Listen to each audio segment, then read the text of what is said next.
So, what are you going to say about my friend, my good friend of the show, my brother from another mother, Luigi Mangione? Well, all I want to say is that on December 4th, 2024, Mike, Luigi, and myself were smoking a cigar on Mike's back 40. And, then 5 days later, they arrested him for no reason whatsoever. Welcome to Nice Ashes. Join hosts Mike and Nate for cigars and culture. Let's go beyond the smoke. What are we smoking today, Mike? We are smoking the Nest Blackbird Cigar Company Connecticut Toro. And I am excited because these have been very popular on the internet machine. Ooh, so have they? They have. We have this as part of a pair. Of course, we're going to have the Maduro later, but This is the Connecticut. So what are you pairing your cigar with? I'm pairing mine with War Pig's Foggy Geezer Hazy India IPA. Gross. What? Dude, what are you pairing hate yours that with? Stuff. I hate that stuff. It's garbage. Hazy IPAs or War Pigs? War Pigs specifically. I can't stand it. It's so popular. It's everywhere, and it's disgusting. Why do you like that? I don't know, man. When I go to liquor stores, because we have a Cub Foods right by us, and I would go to the Cub liquor store, and they only sell beer, not big brand stuff, but the only stuff they sell that's like decent starts with an S. Like it's, Surly, it's Summit, it's Sierra Nevada. So anytime I'm somewhere else, I always get something that doesn't start with an S, like from a brewery that doesn't start with an S. And I don't mind the War Pigs. It's not my 100% absolute favorite, dude, but I don't know. I mean, it's a sweet package, like the art is great and the can's all black and yada yada. So whatever the fuck. I was so excited. My local bowling alley got that on tap, like whenever it first got big. 2 years ago is what I'm going to say. I don't know the exact time.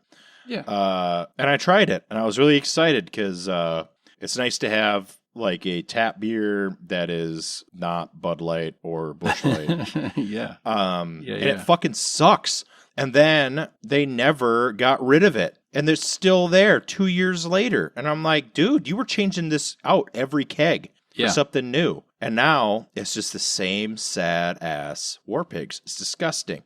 Get something else. Like, we don't need Twisted Tea year-round, just like we don't need War Pigs for more than a single keg. You don't want Snowdrift year-round. Snowdrift during the winter is fine. That's why I'm against it. It's just it's gotten very popular in the region in which I live. That's it's fine. Fucking That's everywhere fair. on tap. And most of these bars that I go to for like whatever event is being held there, their only tap beer that's not a generic beer is War Pigs. So I end up like just having a water, and I want a beer. I don't want War Pigs. I want real beer.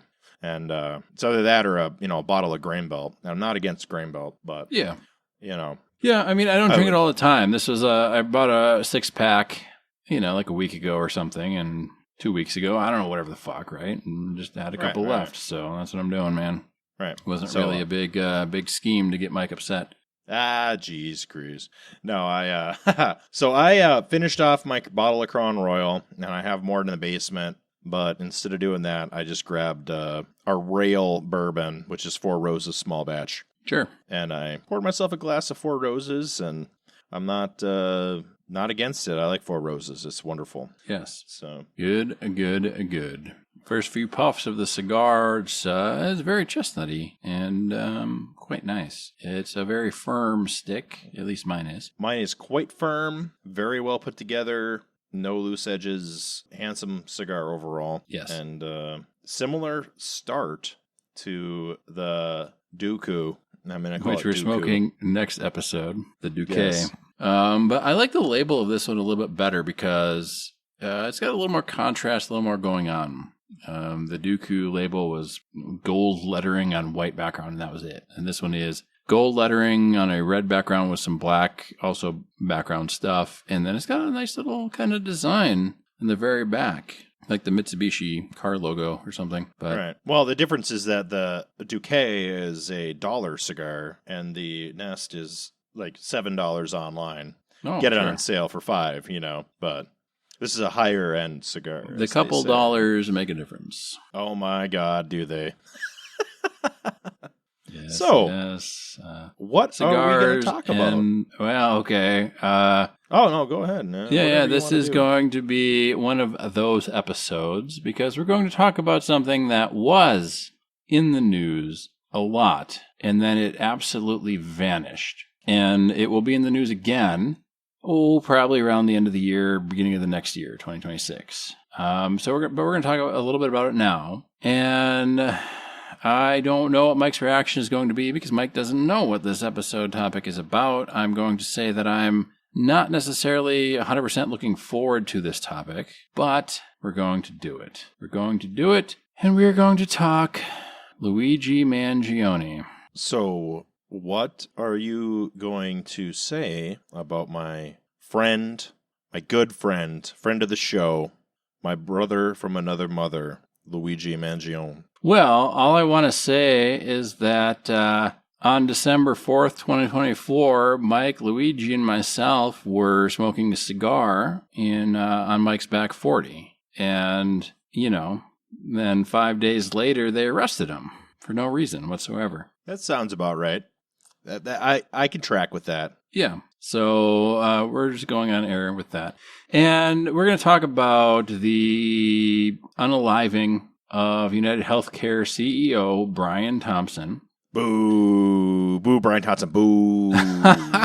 Well, we're going to get into it, Mike, because, it was in the news a lot, and then the news realized that most people fucking hate healthcare and healthcare CEOs because healthcare CEOs don't live the same lives as everybody else, much like politicians don't live the same lives as everybody else, and so on and so forth. And it hasn't been in the news at all. And he just celebrated his birthday not that long ago, and he's got his counsel, his defense team has made a website for him, and he's been communicating from lockup with people that support him and all that stuff. But it's not hitting the national news anymore because I've talked to somebody, and so I'm not excited because I've talked to somebody that's a friend of mine who was absolutely 100% against Luigi and pro Brian Thompson. And the only reason he was pro Brian Thompson is because the alleged shooter shot Brian Thompson in the back.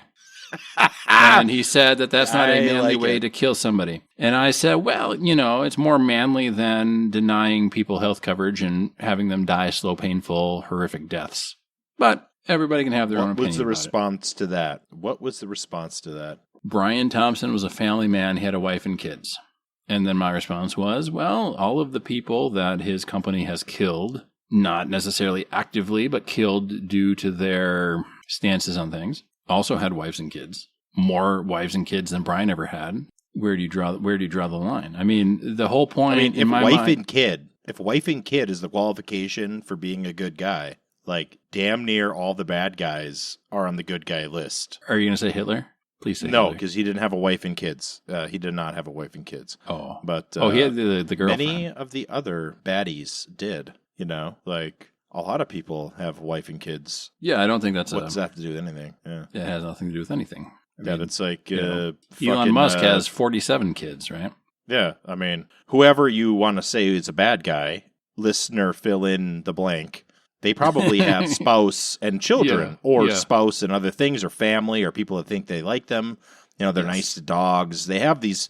Nobody is like a villain from a pulp novel. Like there's good and bad on all human beings, and the weight of our character shows.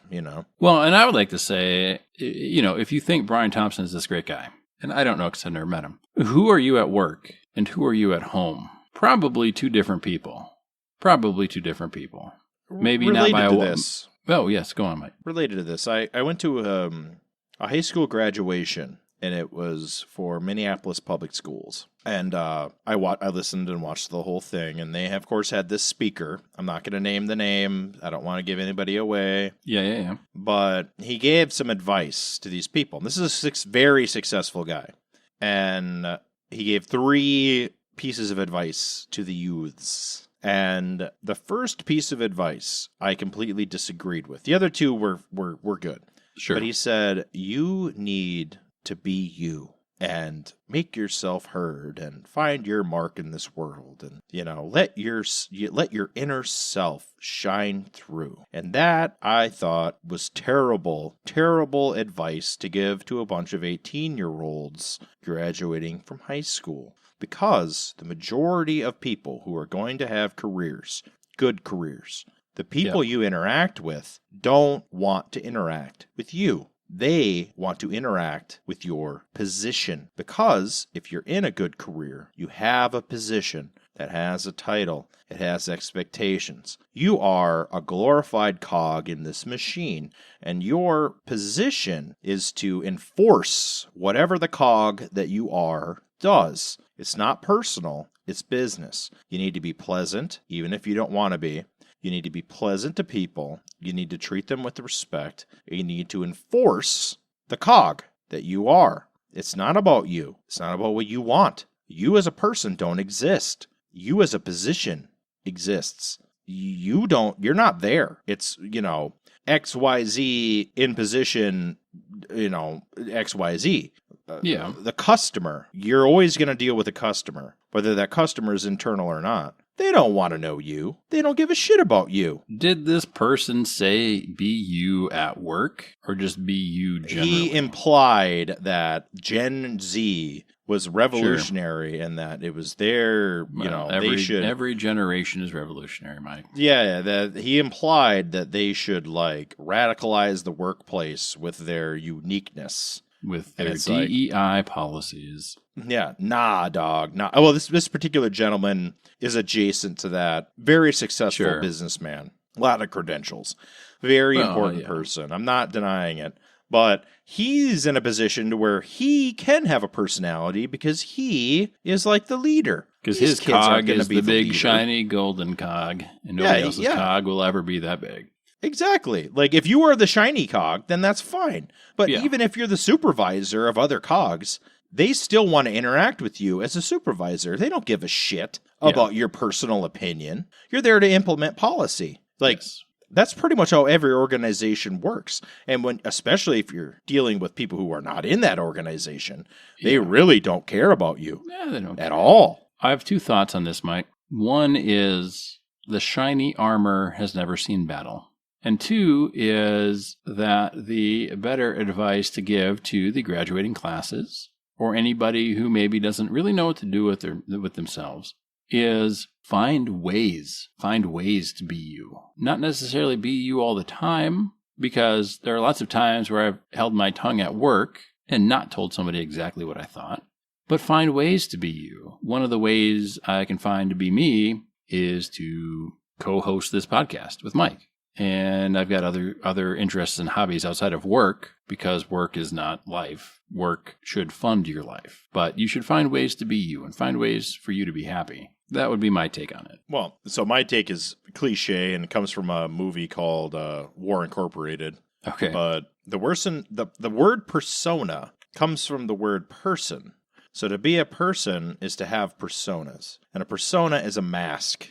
And you put that mask on, and you inhabit that persona. You don't want your work persona to cover up the person that you are on the inside. Yes. But you also don't want the person that you are to become the persona that you are in the workforce. That's not the way things are. An individual who's living a full life, you have to take on multiple personas and split these things enough to where, though while I am at work, I do this thing, I am a different thing at home. Just like if I am in a organized event, let's say bowling league, and you're officer of some variety in this association. Sure. While you are bowling, you can be yourself. While you are doing duties as an officer, you have responsibilities as an officer. Your personal opinion is irrelevant. You have to perform as the cog that you have volunteered to be. So if you're the person who has to adjudicate disputes, you have to make decisions based on the fucking rules, not on who you personally like or personally agree with. That's kind of like work and everything else in life. Like, the rules kind of dictate your action, regardless of what you want. You wanting things doesn't make it true. You have to do what the rules, what the confines of society say. And that makes everybody safe and comfortable. And that's how we have nice things, right? We have nice things because everybody follows the rules. Mike, when are you giving this TED Talk to Congress? Well, that's part of the problem with those fuckers, is a lot of them are not following their role. Like, you need to perform the function for which you volunteered to do. Yes. So let's talk about roles a little bit. I want to talk about United Health Group before we get into the nitty-gritty on things that happened, okay? I think I should lead with this first one. So after Brian Thompson was unalived, regardless of whether you think it was good or bad or indifferent, after that happened, the shareholders for United Health Group filed a lawsuit against United Health Group because they claimed United Health Group failed to adequately warn investors about the potential impact of the CEO's murder on the company's financial performance. So after Brian Thompson was killed, United Health Group decided, gee, we better start approving some of these fucking claims that we're supposed to be approving anyway because we're a goddamn health insurance company. That's why people pay us money. And the shareholders were like, we're not getting as big of profits as we used to be getting because some Joe Schmo got killed. Well, the Joe Schmo was Brian Thompson, the CEO. But who gives a fuck when you're a shareholder, right? And you're used to raking in millions of dollars off of profits of denied health claims. So they filed a lawsuit against United Health Group because they're not getting as much money in their pocket as they used to before the actual literal killing in a street of their CEO because of the company's policies of denying claims. So that's how fucked up this whole situation is. You've got a group of shareholders that are only shareholders because United Health Group has been denying so many claims that they can send millions and millions and maybe even more of dollars to the shareholders. And then their CEO gets killed and United Health Group is like, holy fuck, we better start actually paying for medical care because we're health insurance, I guess. We were just a profit center, but now we're supposed to be health insurance because they're actually literally gunning for us in the streets. And the shareholders are like, no, we don't care how many people fucking die. We want our goddamn profit in our pockets. Now, that's not a critique of Brian Thompson necessarily. That's a critique of the for-profit United Healthcare Group. That news did cross my desk. Yes. And I thought it was fucking hilarious. Fucking hilarious. Well, that news is basically this one news story shows the vast divide. People that are struggling paying for health insurance, hoping to get health insurance so they don't fucking die themselves. And then you've got this other group of people that are just wealthy fuckers. I was going to say a different word, but fuckers is going to have to do. So I don't want to have to edit it out later. But they're just wealthy fuckers, and they don't give a shit if poor people die. And you did an episode on where, the World Economic Forum, poor people is literally everybody but them.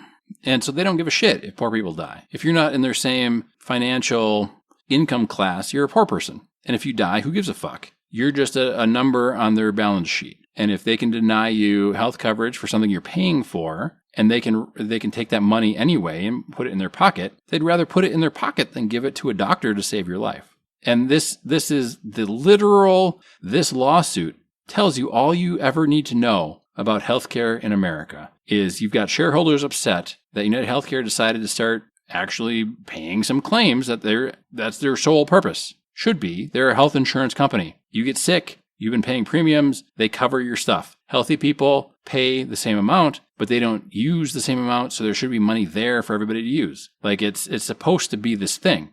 But in reality, it's a get richer quicker scheme by the rich people. And they're upset because what? Now they have to, liquidate some stocks to fuel up their yacht or fly their private jet. I don't know what the fuck, man. But I'm surprised this wasn't even fucking bigger news. But they're burying this whole Luigi thing because the majority of people, even if they think he did it, they don't think it's a bad thing to do. This is some out-of-touch CEO. Right? And you can say, oh, Brian Thompson was a family man.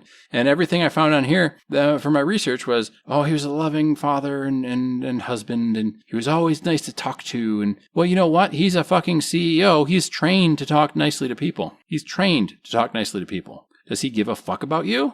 Obviously not. Did the shareholders give a fuck about Brian? Obviously not. The shareholders didn't launch a lawsuit to say Brian Thompson was a great human being and a great American. No. They said, I don't give a fuck. Brian Thompson died. Where's our goddamn profits? What kind of way is that to run health insurance? I will get on a soapbox here for insurance. Because what we're talking about is insurance. And I know that socialism is a bad word in the United States, similar to how fascism is just thrown about, socialism is thrown about, and it just means everything's bad thing. bandied about. Yeah, it's bandied about. But intellectually, listener, please follow. Insurance is a group of individuals voluntarily pooling money so that the people in the pool, when they have accidents and extreme circumstances, can use that pool to pay for their extreme expenses.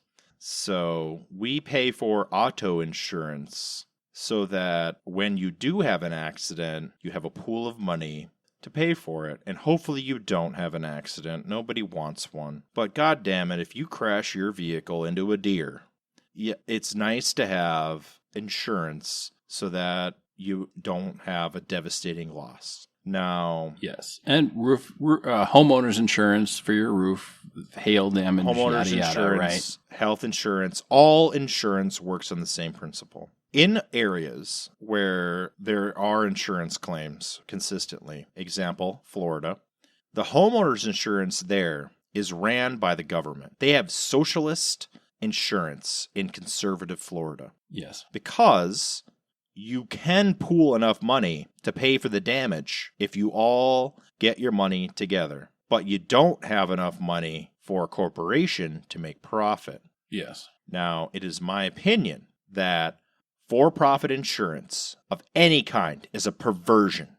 I consider it the same as for-profit police, for-profit libraries, or for-profit firefighting departments. And this principle of running socialized insurance is baked into the principles of America. The very first socialist institution in this country was started by Benjamin Franklin. He started both the public library system and the public firefighting system in Philadelphia. Yes. So this is not anti-American to say. This is pro-American. This is a fucking founding father. This is a founding father.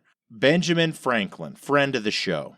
Yes. He believed, and so do I, that certain things in society should be for the public good. And when you're talking about health insurance, I don't go to the doctor unless I have to go to the doctor. I haven't spent very much on medical shit so far in my life, and my parents haven't, and I've always had good health insurance and various things, mostly because of my social class. I've always had good insurance, and I always will. I don't want to go to the doctor, whether it's cheap or free or not. I know it costs me $35 to go to the doctor. That's not very much. I can go whenever I want, and it will only cost me $35. I could have whatever I want done, and it'd be $35. But still, I'm not going. Unless I have to, right? Like, I have a cold. I'm not going to the doctor. I have this. I'm not going to the doctor.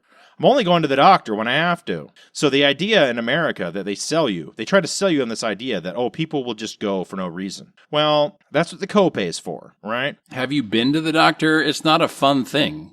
No, it sucks. I went to the doctor. Why would you go there for today. Fun? I went to the doctor today. I had to take 2 hours off of work. It cost me $35. And my visit went well, or whatever. Thank you for asking. Sure. Yeah. I mean, I'm concerned. It's not like I wanted to fucking go. I'm going because I have a need. This isn't like I'm going for a sniffle. I don't think I've gone to the doctor for a cold. If I have ever gone to the doctor because I had a cold, it's because I've had a cold for like 3 weeks, and I knew that I wasn't going to get well. Longer than what's normal.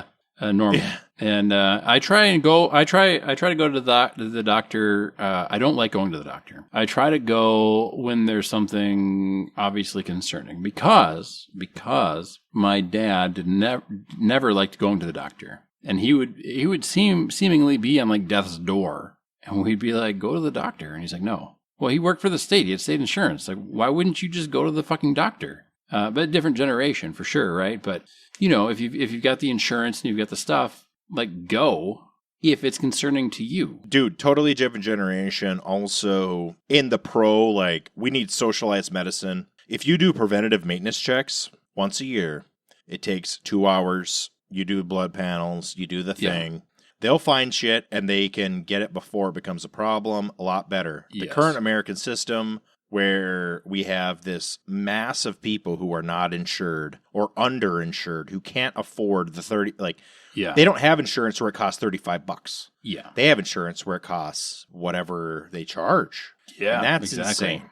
Or a percentage of whatever they charge, right? Or a percentage. And what I'm going to say is controversial in America, but the fact that we don't have a universal socialized healthcare system of some kind is a perversion against the fundamental principles of what our government was started for.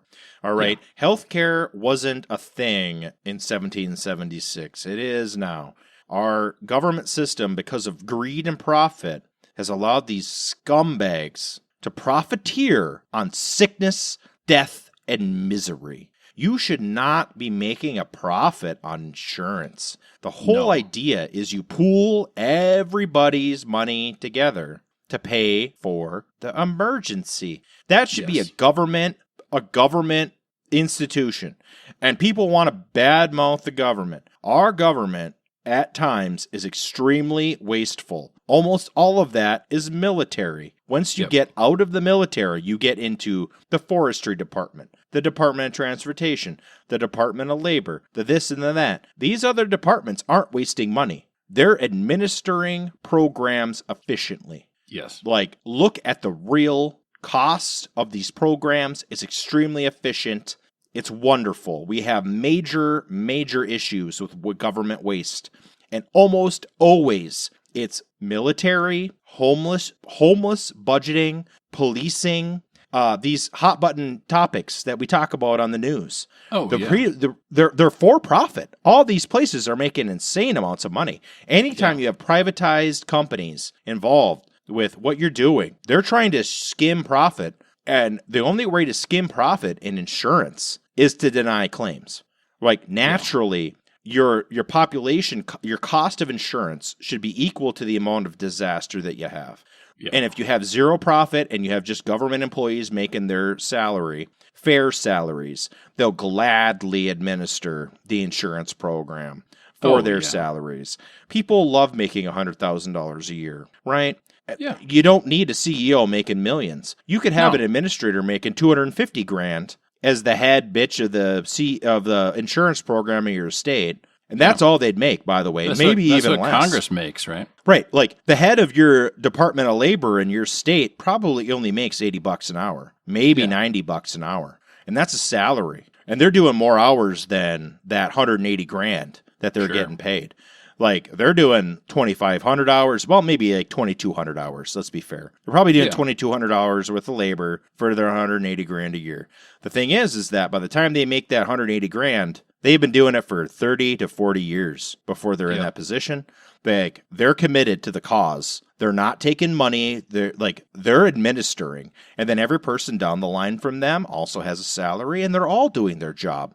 And sometimes they're not pleasant to deal with, but at least there is a avenue that you can adjudicate your discrepancy, and it does take time. But nobody is stealing. There is no profit. So all of the money you're putting in is going towards administration, which the max person's making less than $300,000. And fucking paying claims. Or which you're paying the claim. The whole point of it is. Claim. That's the whole fucking point. And every government department works like that, outside of the big ones that we know are corrupt as shit. And those ones are where the profiteering is happening, which is right now is insurance. There's no reason for that. If you look at your permitting or, like I say, your road system, everybody drives on the roads. Nobody working on the road system is profiteering, other than the private companies, potentially. But the government organizations aren't, collecting graft or anything wild like that, like these fucking insurance companies are. Well, you never hear a story of the fucking road shareholders, right, suing the road company for not turning in a profit because they had to patch potholes or something. Right. You don't see that happen. Famously in Minnesota recently, a contractor was oversaturating the moisture content in asphalt. Sure. And they had to pay a fine. And now they have to do extra monitoring. Yep. But it's not like they were getting overcharged or somehow stealing anything, right? Like they were doing a shifty business practice that would not have happened if the asphalt was made by the government. However, making asphalt probably more efficient doing it private sector. Like this is not an entirely public thing. Like there's going to be private sector entities involved. Yeah, but it's not a for-profit thing like you said. And maybe the hottest take we've ever had on this show is like the reason we have a society is to support, protect the individual. That's the American concept. Like, why, if society is not supporting you through healthcare or other things, why be part of society? Why have a society? Why would you do it? What is the point of society? Is the point of society for rich people to get richer, to profit off of everybody else's pain and suffering? I don't think so. That's not why I signed up for society. As the famous saying goes, nobody ever wrote a song saying "fuck the fire department." That and is almost very every true. fire department in the country is a socialist institution. You pay your tax dollars so that if your house or business lights on fire, public employees come out there with water and put it out. At any time of the day and come and put it out. Whenever. And they wherever. are the friendliest public servants you could ever hope to meet. Exactly. They love showing off their trucks. The post office also. For kids. Like the idea behind the post office is that no matter where you are in this country, for a few pennies, you can send a letter or a package to any other place in the country, whether that is in Alaska, Puerto Rico, Minneapolis, or, Albuquerque. For fucking 70 cents, you can send a package. Yes. Right? Or for $10. Like, it's cheap. It's super cheap. Yeah, and that is entirely subsidized. If you live in the middle of North Dakota in a town with one person, and you are 100 fucking miles from a city with 500 people or more, you can get a fucking letter delivered or sent for 70 fucking cents, or 65 or 55 or whatever they cost. Yeah, whatever the forever stamp is nowadays. This is socialist in nature. Also, started by the founding fathers, knowing that we had to send letters to the frontier and we had to subsidize those motherfuckers. Because if you send a letter from the one part of your city to the other, it costs the same as if you send a letter from your city to a different place across the globe. Yes. Like you are pooling money for the benefit of every human being in the system. Now, granted, this extends, and this is going to be more controversial. You have to have a closed system for that to work. You can't allow anybody to join. People can only participate if they're stakeholders, which means no illegal aliens. Everybody who's there has to pay, has to be registered, has to pay. So, you have to have closed borders in order to have socialized anything, especially medicine, especially fire, especially police, especially military. Right? You can't have a military protecting everyone on Earth if only 10 people are paying, right? Well, everybody has to pay, right? That's part of the reason why our goddamn military costs so much, is we're spending resources on people that don't pay for the military. If our military only defended us, it wouldn't cost so much, right? Like our military is defending people who aren't us. That's why it costs. That's why we're losing money on it. Right? Just like any socialist institution. It can only cover the people that pay. There's a lot of grift in the military, as we mentioned before. But there's grift because of the contractors. Well, That's where it's at. The members of the military aren't grifting. They're not stealing. They're doing their jobs. No, not the members of the military. But the military is one of those things that we mentioned where you can definitely have that profiteering. Military-industrial complex is corrupt. The members of the actual armed forces and the associated branches of our government are one of the most legitimate institutions that we have. The corruption isn't internal to our government. It's the contracting Speaking of contracting, Mike, I don't want to cut off your tirade at all, but I want to bring it back to UnitedHealthcare. And we've got some major allegations against UnitedHealthcare because I want to set the stage that UnitedHealthcare is not a good player in this story. And you can say what you want about Brian, but as CEO of a company that's not a good player, what does that say about you? So we've got some major allegations against UnitedHealthcare, and this list is fairly long, Mike. This might actually end our episode just on the... Yeah, before we do the list, let's do a cigar check because I'm halfway through. Oh, I'm over halfway. I'm getting, like to the point where it's like, we got to pick this up a little bit to get to any other topics. I like this one so far. Dude, I like this one a lot, actually. Same, yeah. It is spicy. It is. Smooth. It's kind of light at the same time. Very rare combo. Light and spicy. It's a nice meshing of a lot of the things we like. It is. Like, this is legitimately a great cigar so far. Yes. So far. Yes. I have to say, very impressed. Internet, you are correct on this one so far. Same. Okay, so they've been delaying or denying medically necessary care. So whistleblowers have claimed that UnitedHealthcare paid nursing homes bonuses to discourage hospital transfers, resulting in denied or delayed emergency care, especially for seniors. Federal authorities allege that UnitedHealthcare pressured patients into do not resuscitate or do not hospitalize orders in order to reduce costs. So these fuckers are sending people in, getting these seniors or ill people, sick people, to sign do not resuscitate orders. Like, what the fuck is that about? Well, profit, obviously. Obviously. I mean, there's legitimate reasons to care. Sign a do not necessitate.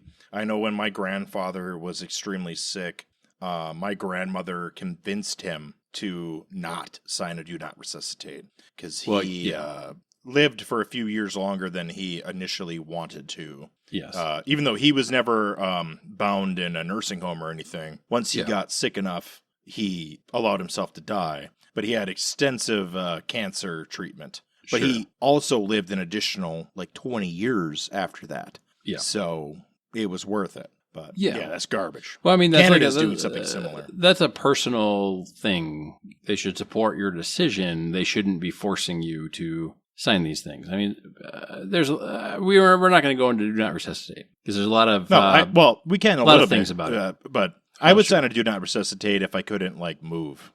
Yeah. Well, I mean, it's each individual, right? Based upon the medical advances of the time. If we're to the point where you can put me in a cogitator jar, a la Dune, then resuscitate me till you put me in the jar. But if we're not there yet, then it's probably a different decision on my part. They also have a misuse of AI and algorithms and claim denials. So they've, and I'm sure you've heard about this, Mike, UnitedHealthcare has been fairly notorious in using AI to pretty much basically auto-deny every claim. Yeah, the CEO is the one who initiated that program. Wait, you mean he's a nasty guy? He's not a nice guy? I thought he was married with kids. He's got to be a nice guy. So the AI tool allegedly denied rehab and post-acute care, overriding physicians with a 90% error rate. 90% error rate. I don't you can say what you want about the sanctity of human life, and was the killing of Brian Thompson justified or necessary? And all of that, but a 90% error rate, they're denying claims. 90%. Dude, I'm not going to go into specifics. I understand. When I turn down a customer, I always have documentation to legitimize my reasons. Yeah. And a part of me feels bad. And that is rare. Mm-hmm. And it's less than 1%. Yeah. Well, think about any job you've ever had. Anybody's job. Think about your job. If you're 90% wrong in your job, do you still have a job normally? You do if you're a fucking CEO. I'm sorry, you do if you're a really nice guy and have a wife and kids. I mean, that's what the media is spinning this as. Brian Thompson was a nice guy because he was trained how to talk to people and make them feel heard, but he also implemented an AI thing that was 90% wrong. He could take a great picture with a sweater vest and a fucking neck beard. And 90% error rate. I haven't done the math, man, but how many deaths is that responsible for? Alex Jones has a higher success rate with his news stories, and he lost a $1 billion lawsuit. Yeah, but he's not making money for the stakeholders, man. who will sue you if you lose money after your fucking CEO is gunned down in the street. The Department of Justice and HHS are conducting civil and criminal investigations into UnitedHealthcare's billing practices, especially concerning upcoding and inflating diagnoses. And that's one of the things that our listeners across the pond might not know about, but they will literally bill you for everything they possibly can. You'll get a bill in the mail, and it'll say you owe X amount of dollars. And you're like, what the fuck, dude? No. And you hear about these, like, $200, $400 ibuprofens. And so in America, the common practice is if you get a bill that's like grossly over what you thought it should be, all you do is call the insurance company and ask for an itemized receipt. And then it usually drops it by, 60%, right? Like whatever it is, whatever the itemized receipt is, they're like, oh no, we actually went back through and you only owe this amount instead of that amount. And it's still inflated, of course, because the shareholders are fucking suing the company after their CEO was murdered in the street. And they're not making the profit anymore, right? It doesn't take a rocket scientist. Fuck. I got a great example. Okay, go on. My wife had a medical procedure. It was in and out. She was there. I took a half a day off. It was inpatient. Doesn't matter what it was. They offered her juice boxes and Advil, which she took. We have very good insurance. Yeah. It did give me a minor heart attack that she accepted the fucking juice box because I knew how much it costs. So I looked at the bill. It cost me $35 for this entire operation, which took, doesn't matter how long. It was in and out. I was there the whole time. I looked at the bill. They had the pre-bill and the after bill. They ended up charging the insurance company like $1 for this juice box. Yeah. Right? But they wanted to charge $50 if you didn't have insurance. For a juice box. That you can get, juice box. For $50 at Costco, you can get 307 juice boxes. Dude, it was like a basic bitch, little tiny juice box that you would buy, like you said, in a pack of 1,000. Yes. It's insane. For children's birthday parties that we were handing out willy-nilly to, a dozen kids. Yes. Reporting also indicates that the plans cost taxpayers nearly $83 billion more for UnitedHealthcare than traditional Medicare. $83 billion more. The fuck is that about? This is health insurance. People are dying. Dude, doctors and nurses in the medical system profiteer off sickness and death. They are lower than Genghis Khan. Scum. I don't know that it's the doctors I blame them because you can't blame the insurance companies because they're too powerful.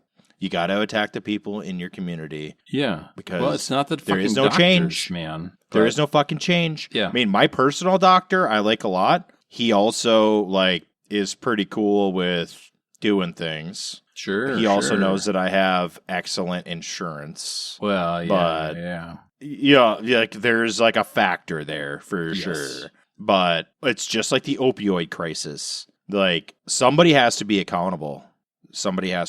Yeah, and it's not the doctor. Honest to God, it's not the doctor. All right. They also had, UnitedHealthcare had secret bonus schemes in nursing homes. So UHC secretly paid nursing homes to restrict hospital transfers and to steer patients toward the do not resuscitates. So they've been not good actors in healthcare. It's not healthcare. To them, it's profit. Shocking. Indeed. They fast-tracked their AI denials and deprioritization of rehab needs. So lawmakers found that UnitedHealthcare's prior authorization denial rates for skilled nursing nearly doubled from 2020 to 2022 from 11% to 23%.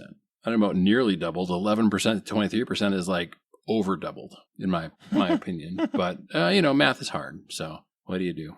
They've specialty care lawsuit alleges that UnitedHealthcare systematically denied, delayed, and underpaid out-of-network provider claims, leaving over $900,000 in unpaid awards. And all of these things have news articles linked. So, regulatory fines and settlements in 2017, CMS fined UnitedHealthcare $2.5 million for improper Medicare Part D claims. So they're trying to grift Medicare. 2018, New Jersey fined UnitedHealthcare another $2.5 million for compliance violations. 2019, UnitedHealthcare paid $1 million to Pennsylvania for violating mental health and substance use coverage laws. And there's a $350 million national class action settlement over out-of-network benefit denials. They also have robocall violations. UnitedHealthcare agreed to pay $3.49 million to TCPA settlement after making unsolicited robocalls to non-members about its Optum House Calls service. The Department of Justice sued to block UnitedHealthcare's acquisition of Change Healthcare, $8 to $13 billion, citing concerns that it would give UHC access to competitors' sensitive data. And shareholder lawsuits allege that UHC executives failed to disclose an antitrust probe, resulting in stock declines. I also know that UnitedHealthcare has marked up their cancer drugs 1,000% above cost of manufacture. 1,000%.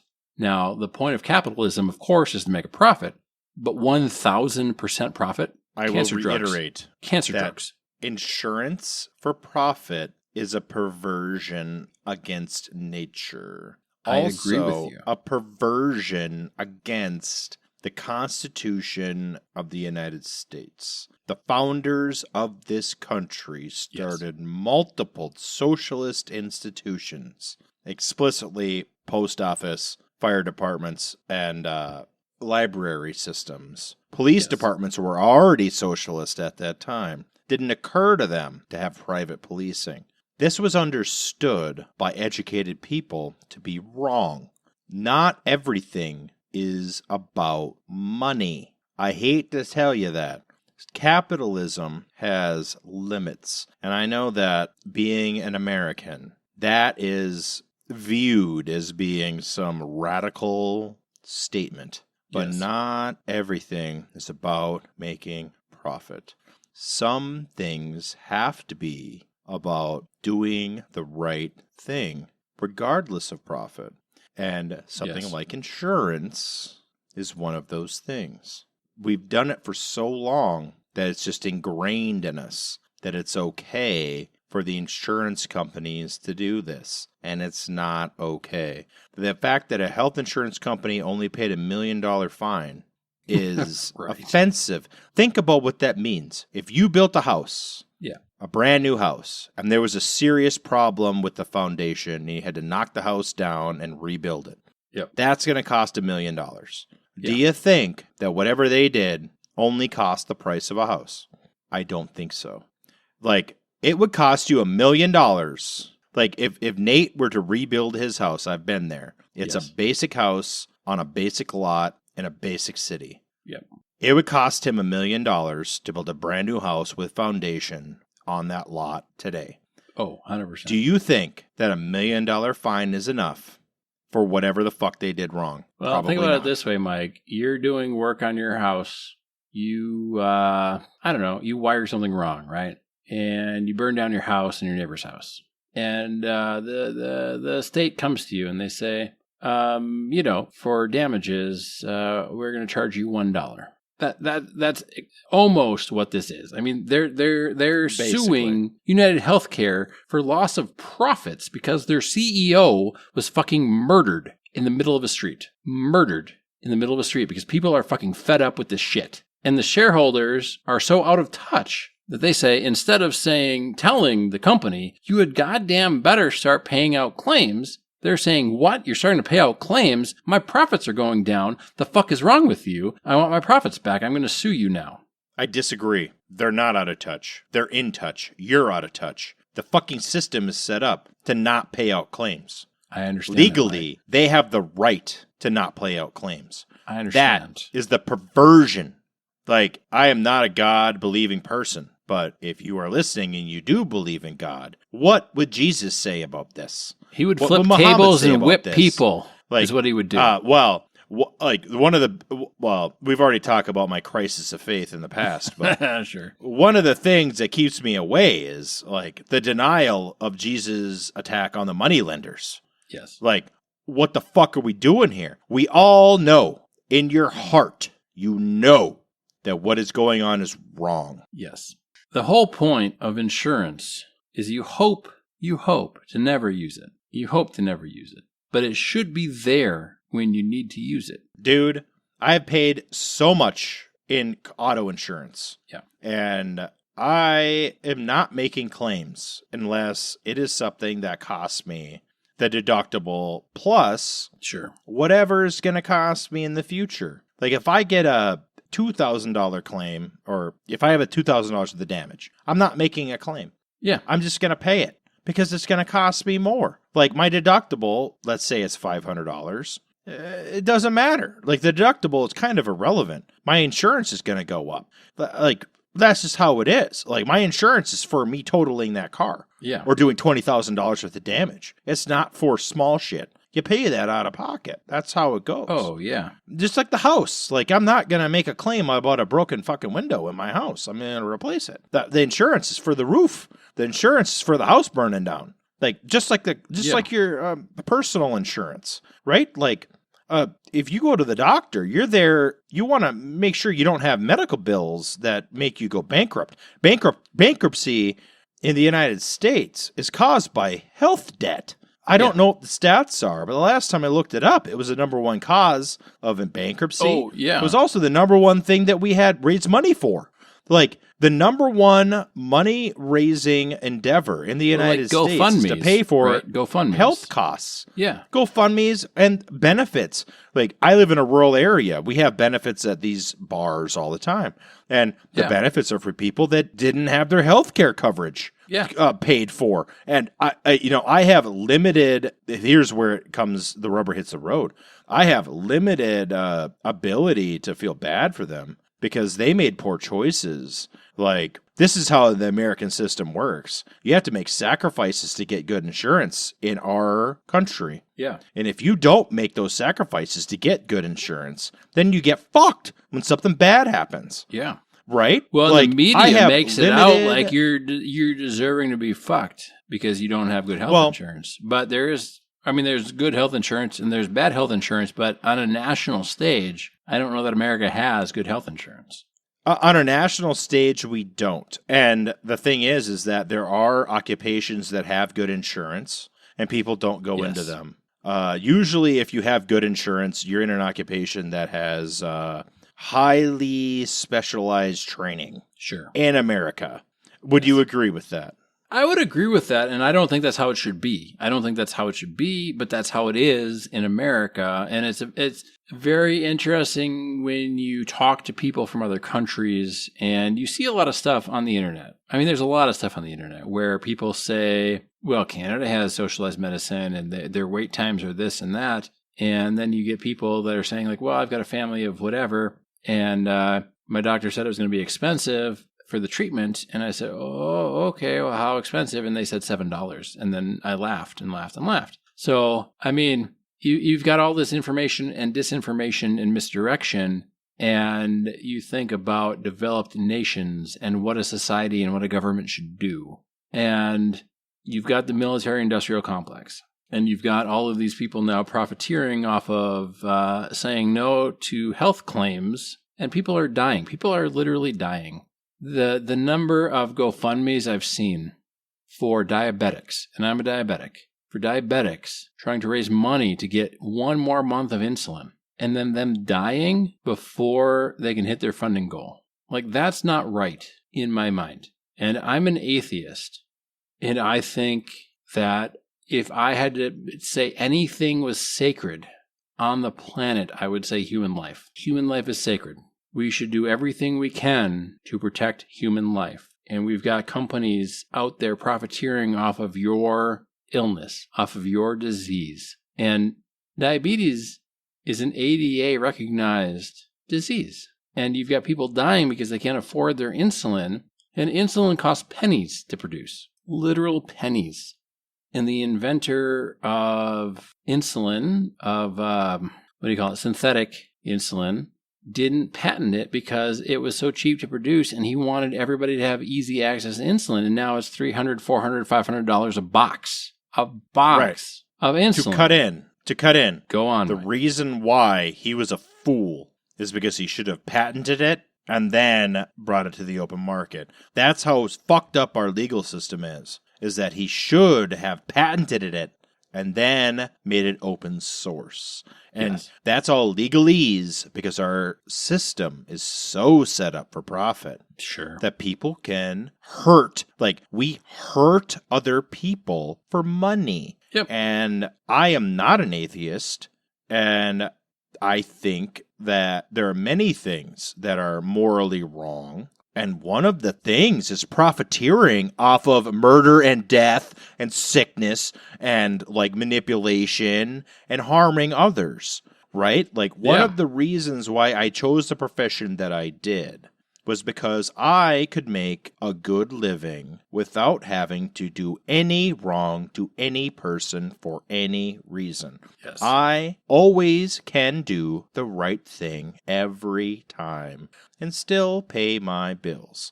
Yes. That is why I'm not a fucking millionaire or a billionaire or some profiteer. Yeah. And why you're not in health insurance. Well, yeah. Yeah. So, my buddy who said, oh, well, he shouldn't have been killed because he's got a wife and kids. And he was shot in the back. All of the things that we just read out about UnitedHealthcare. Who's in charge of UnitedHealthcare if not the CEO?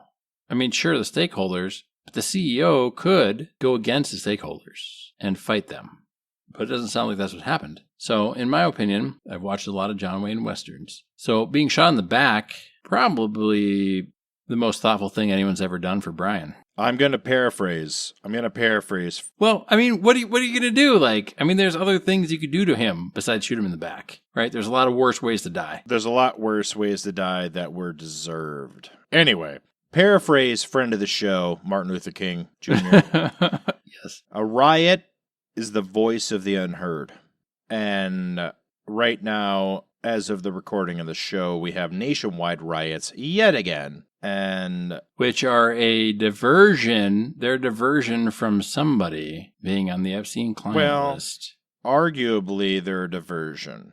But the voice of the unheard is a riot. And this fucking piece of shit CEO that was shot, that is the voice of the unheard, right? Like, if we had a proper healthcare system, this would not have happened.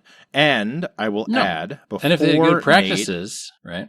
Yeah, before Nate finishes the show, I will say one of the biggest beta bitch cop-out answers that we have in our zeitgeist is the American system's the best, and the Canadian system has these flaws, and the English system has these flaws, and the French system has these flaws, and this system, and that system, and this system, and that system. We're America. Historically, the United States has taken other people's ideas and created a new idea from it. We're the melting pot. That's the greatness of America, people. Yeah. I am pro-American to the core.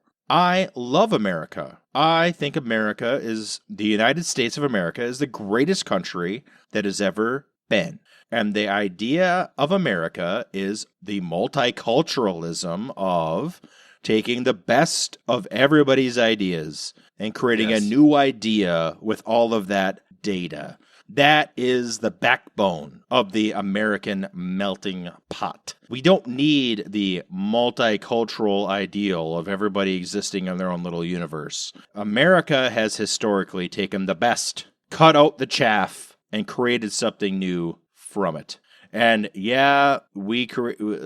our government, we committed a genocide. And our government, we are an imperialist nation. And our government, we had severe racism and segregation and apartheid. But we had it for a lot time, less than Britain did. Well, for our time period, which is 250 years here, right? We're trying our best to create the greatest system, the best for every human being who is here. Not for everybody on Earth, for people who are here. We need to take the ideas that have worked in other places, take the ideas that haven't worked, and create something that's better than everybody else has ever seen. Just like we have done with everything else. Look at the American road system. Look at the American water system. Look at the American electrical grid. Look at all the shit that we have as infrastructure that everybody seems to take for granted. If you don't think about it, you don't know it. Yep. We have intense excellence in the majority of things. Healthcare is just one more of those things. We have to take what's good, take into consideration what's bad, and get something going on. It's well within the realm of our power to make it happen, just like everything else, right? Like the U.S. is pretty fucking great in almost everything. When we have issues, we need to address those problems. That is it. Like, if we have an issue and somebody's complaining, we need to hear them and fix it. That's the way it is. Get together, That's people. That's the way it should be. We're all on the same team. We're all on the same team. We're not all on the same team. We're the same team. Everybody. We are on the same team. Outside of our politicians, we're all on the same team. Politicians. Okay. Outside of the elite shareholders, class, we're all on the same team. Yeah, exactly. Sure. And we outnumber them. So it shouldn't be a thing. There was like a 3% tax or 3-cent tax on fucking tea, and we started a new country because of it. We've got a CEO that was shot in the back because of, an hour of reasons why their company is terrible. Why is their company still allowed to be terrible? There should be no reason why. We, the people, have the power. The government should be afraid of us, not the other way around. Right. Well, like we both live in Minnesota. So if you look at the real raw data, the percentage of people in Minnesota who are not covered by health insurance is very small. Yeah. The state of Minnesota could create a state health insurance company to cover people in the state. The biggest issue with that is limiting access to people who move here. Yeah. But we could, because probably 10%. The last time I looked at the raw data, it was right around 10% of the people don't have direct insurance. Sure. So our government, being the state government, could easily create an insurance company to cover everybody. And it would be cheaper for the employers to do that. For sure. The issue is we need to keep the people from South Dakota, North Dakota, Wisconsin, and Louisiana, and all the other states. Don't forget Iowa. From taking it. Well, Iowa has their own thing, too. I'm just teasing, man. But Iowa. Yeah. That's our issue. Our issue as a state is that it might be a national issue only because it's hard to keep transfers. If you created a state insurance system, let's say Minnesota, because we know about it. Sure. The issue is transfers. People that move here without jobs. Yeah. That would be a major cost. And then our population would boom. And we can't handle that either. California would be better served to do that, but they're already too corrupt. They're too corrupt to do it. Minnesota voting percentage is like 77%. So we already have high engagement, which is why our government's so clean. Our government's very efficient. Largely because we have such a high voting percentage that politicians and government officials are extremely responsive to external influence, right? Like we have 70% of the people we talk to on a day-to-day basis are government, not me personally. Yeah. We being the state of Minnesota, which I am not that person. We being the state of Minnesota, you and I, our state has 70% voter percentage, so our government is responsive to us. If you call a government agency in the state of Minnesota, they want to listen to you. They know that there's a 70% chance that the person they're talking to is a voter, which affects their ability to do their job, right? So, of course, we being members of the state of Minnesota, being residents, we are stakeholders in our government, and when we call our state representatives, they know you're a voter. Majority. Like, if they get a call from more somebody, likely than not they're a voter. to be a voter. More likely than not. So if I or you or we listening call like the local DNR office, that DNR officer knows that they're talking to a voter. So if they are an asshole to you when you're talking about deer regulation, they're talking to a voter who has something to say. Yeah, right? Yeah. Well, and honestly, if you think about it, right, like somebody calling a government office is going to be a voter. Right. Like 100%. If you're a government official and you're talking to somebody on the phone, they are a voter. Otherwise, they wouldn't be calling you. Right. Like if you have a state park plate, you're probably a voter. Yeah, 100%. And that's a hell of a lot different than an insurance company getting a call from a customer. Yeah, because the customer doesn't have any say in it. They pay the premiums. They get denied. Or for me, I had a runaround, and this will be kind of like the last story of the episode. I have an insulin that I like, and I have an insulin that I don't like. And the insulin I like is covered on my current health plan. They sent me a letter saying that the insulin I like is no longer covered. So I talked to my doctor to get a prior authorization, because that's a thing that you can get your insulin still covered by the insurance if the doctor fills out that form or whatever the fuck. And I got it, and then they came back and said, yeah, okay, well, we're not going to cover it this next year, and you don't have any recourse. You can't petition this, you can't prior authorization it, you can't whatever. And I was like, well, what the fuck, man? And so I had to go to this other insulin, but then I called the insurance, and I called the provider, the doctor, and everything. And the insurance company was like, well, I don't know what you're talking about, because we totally cover that insulin you like. And I was like, well, I got a letter saying you don't. I'm like, oh, no, we do. And I'm like, well, I want to go back on that then. And they're like, well, that's fine. Well, they don't even know what they're doing half the time, I guess, right? They're just sending out these letters trying to get you on more expensive shit, or shit that doesn't work for you. And it's like, why? Like, I'm paying health insurance. If this one insulin works better for me than the other insulin, wouldn't you rather have me on the one that works better for me? Because then it's less complications in the future. Like, I can have better control over my diabetes if I have an insulin that works better for me, and you'll have less complications in the future. Right. Now, here's a great example I'm going to add in. Yes. Let's say instead of your insurance company, you were dealing with socialist insurance. You make the same call. Now you're calling a government employee, a state employee. Yeah. We'll call the government the state for this purpose. All government employees are the state. That's kind of how we've established it in the show anyway. So you call the state employee. The state employee has no incentive to deny you. Well, no. 100% of their incentive is to make you happy within the rules that they have. Well, and to make you cost less over time, right? Well, they have a salary. Sure. They get paid the same. Also, their performance of review is based on your satisfaction, because if you complain about them, they get a negative.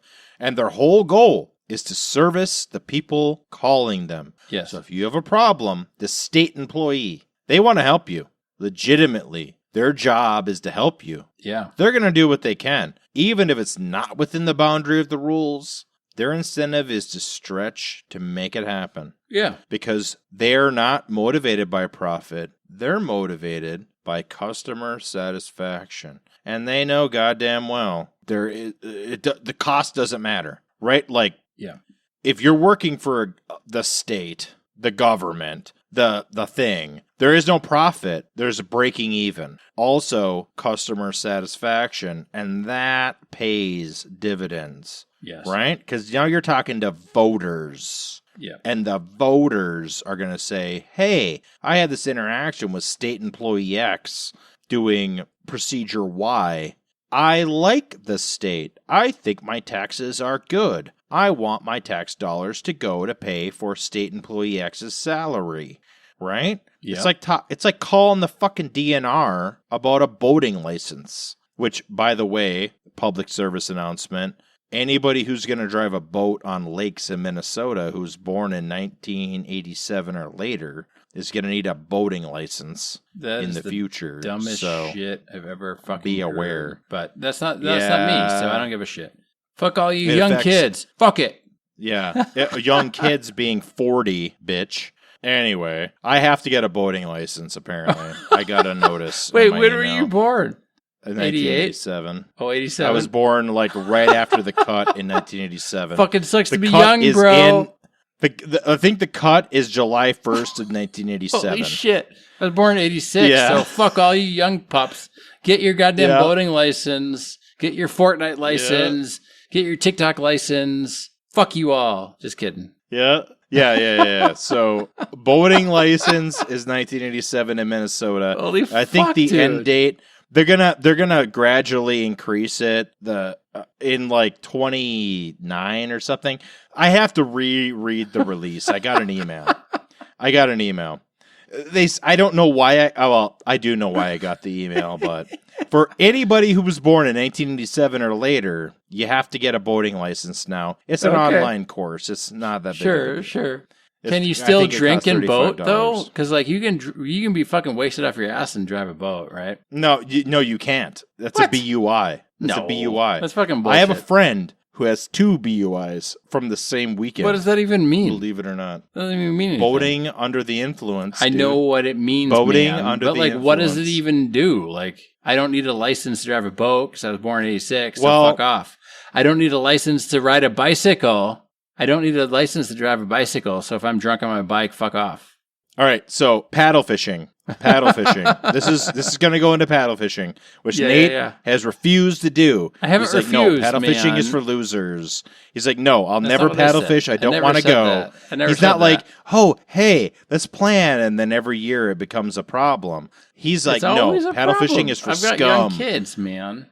Anyway, paddle fishing next year, May 1st on the island. That's the podcaster list, the meetup. Anyway, so we have a guy who's a friend of the show, Scott. Not going to mention his last name. Yeah. He got Scott. 2 BUIs on the same weekend. He got arrested for drunken boating. And then he got brought to the jail in Williston, North Dakota, which is like 45 miles away. He was picked up by his child. His child was too young to drive the boat, but not too young to drive the car. That makes magically. Sense. Got picked up again and brought back to the jail. So his son illegally drove the car, underage, allegedly. This is allegedly. This is the story in Apocrypha. His son was too young to legally drive his truck to Williston to pick him up. They picked him up, brought him back. He was still too drunk to drive when he got back, 2 hours later. Sure. Got brought back. And then the second time he was brought back, he could sober drive a boat because they breath tested him when he got to the dock the second time. Yeah, that's how our government works sometimes. It's not That's good. some weird shit, man. Because you can drink and drive a boat. No, you can't. You can. Not legally. It's just like a car. It's not like a car. You don't need a license to drive a boat. It's just like a car or a bicycle. You cannot legally be intoxicated to drive a bicycle. You certainly can. It depends on the state. It depends on the state. No, it depends on the state. Okay. Well, you can legally drink and drive a lawnmower, I think, most states. And it depends on the state. You can legally drink and drive a horse. Depends on the state. But I don't know if I told the story, but I saw a guy drinking and driving a lawnmower on the side of the highway in Staples, Minnesota. Sure. Probably not legal because you can't do a lot of things on the side of the highway. You can't walk along the highway. You can't ride a bike along the highway. He was mowing lawn on the side of the highway, and he was blowing too. He was like legit mowing, and like he had a case of beer and a beer in his hand. And he was like mowing along the side of Highway 10. I would say right next to Staples, Minnesota. You know what I would say? Let the man mow. Like fuck, whatever. I don't think he was arrested. That's like in God's country. Yeah. So the police there are neighbors of the people they police. Yeah. So when the police are your neighbor, they are reasonable. Yeah. Which is a big part of community policing, big buzzword amongst the liberals. Community policing. That's what they mean, is that in rural areas like where I live, the police are your neighbor. Yep. They're going to be reasonable by nature. Yeah. But they have to be because they do the same shit. Right. Well, their kids go to school with your kids. Yeah. And they go to the same club that you go to. Yep. So if the police officer wants to go to the golf course, they have to deal with all the people they police, or the bowling alley, or the fucking whatever, this is that. Yep. If they want to go shuffleboarding, or if they want to go, I'm thinking of the Olympic sport that is on ice with the puck. Yeah. The thing with the brooms and they. With the brooms. Yeah. Whatever the fuck it's called. We should all know. Yeah, if they want to go to the. Yeah, I should know that word. We have a major center a couple miles from where I live, but there's like a major thing like right where I live. What's it called? We don't fucking know. Yeah, whatever. The sport with the ice. I've never done it. I'd probably be really good at it. Well, with the broom. Yeah, I don't know. Yeah, I actually do understand that. You have the broom and you have the rock and like shh, and you have the shoes with the little spikes and I can't remember. Doesn't matter. Curling, man. It's curling. Curling. Yeah, curling. Yeah, curling. So, like, the cop doesn't want to fuck with anybody because he's a curler. Yeah. And then his curling club will make his life hard. And then he knows that his kid, his kid is going to have to deal with the guy he arrests. So you better bet your ass he's not going to be like, he or she is not going to like do anything untoward the person he's arresting. Yes. Because that's the relative of the friends of this child. Anyway, that's what community policing is all about, right? The idea of social consequences. Yeah. Anyway. Yeah. It's all good. I put my cigar out because I smoked it till I burned myself. Yeah, it was a number. Yeah, for sure. I gave it a 4.75 is what I did. All right, go on. Well, what'd you give it? I haven't rated it yet. Well, what do you mean go on? I gave it a 4.75. I really liked it. Yeah, I gave it a 4 or 5. I gave it a 4 or 5. Yeah. I thought it was really good. It was really good. But I don't know what it was that kind of cigar, like kept it from being like great. But it was really fucking good. I gave it a 4 or 5 because it was really good. Really, really good. It wasn't orgasmic. And that's why I put it at a 4 or 5. We got to create a cap. Yes. We got to create a cap. Yeah. It's one of those things. It's limited by experience, right? Yeah. The Nest Connecticut Toro, definitely a go. Oh my God. Yeah. Do it, especially if you can get it cheap. If you can fucking get these things cheap on the internet, do it. So good.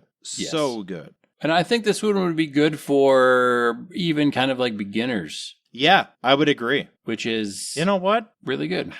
I'm going to expand my score, and I'm going to bring it up to a 4.75 because I did not consider that. There you go. I didn't consider that my original score because I do think that would be a good beginner cigar because it's full-bodied. It's got a good finish. Yep. It's good throughout. And it's not too strong for a beginner. Yeah. So, for example, I had a Ashton not on the show, outside of the show. Yep. And I rated it a 4.5. My wife thought it was a dud. Sure. Because the start of the cigar was too weak. And then it became too overwhelming too quickly. It had a very strong flavor change. Sure. She didn't like it. I would have put it at a 4.5.